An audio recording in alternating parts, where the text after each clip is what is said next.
Rafah क्या चीज़ है और रफ़ाह में क्या हो रहा है, नाज़रीन सारी तफसील आप लोगों को बताता हूँ। अक्टूबर के महीने में इजराइल की जानिब से फ़लस्तीन के ऊपर हमले शुरू किए गए। हमले तो काफ़ी अरसे से इजराइल फ़लस्तीन पर करता आ रहा है, लेकिन ये वाली जो जंग है ये अक्टूबर के महीने में छिड़ी।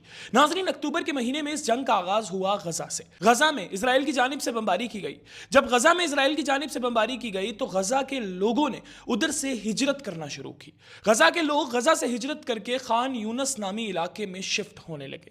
नाज़रीन गज़ा के बाद है खान यूनस का इलाका। लोग गज़ा से खान यूनस में आने लगे क्योंकि गज़ा में बमबारी की जा रही थी इजराइल की जानिब से। जब गज़ा पूरे तरीके से इजराइल की जानिब से तबाह कर दिया गया तो फिर इजराइल ने बमबारी शुरू कर दी खान यूनस में।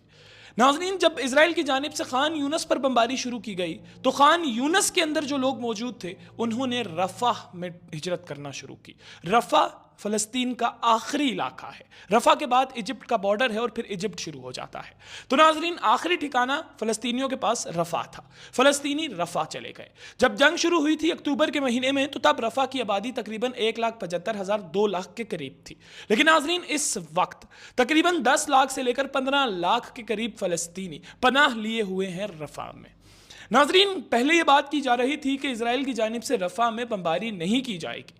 जो बेचारे बेकसूर फ़लस्तीनी हैं, वैसे तो सारे ही बेकसूर फ़लस्तीनी हैं, लेकिन इजराइल के मुताबिक जो बेकसूर फ़लस्तीनी हैं वो रफ़ा में रह सकते हैं, उनको कुछ नहीं कहा जाएगा। तो नाज़रीन अब इजराइल ने क्या किया है? इजराइल ने किया यह है कि पहले गज़ा से फ़लस्तीनियों को निकाला, गज़ा पूरा तबाह कर दिया।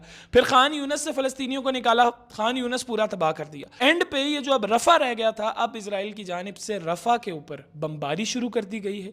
ना सिर्फ बमबारी शुरू कर दी गई है बल्कि इजराइल के जो फौजी हैं वो ज़मीनी ऑपरेशन कर रहे हैं टैंकर्स के थ्रू और नाजरीन असले के जोर पर। और जो इजराइल के जहाज हैं वो ऊपर से उस इलाके पर हमला कर रहे हैं।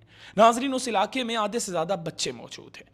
आप खुद अंदाज़ा लगाइए कि ये क्या हो रहा है। उम्मीद है कि अब आपको समझ आ गया होगा कि क्यों सोशल मीडिया पर ट्रेंडिंग है कि ऑल आइज आर ऑन रफ़ा।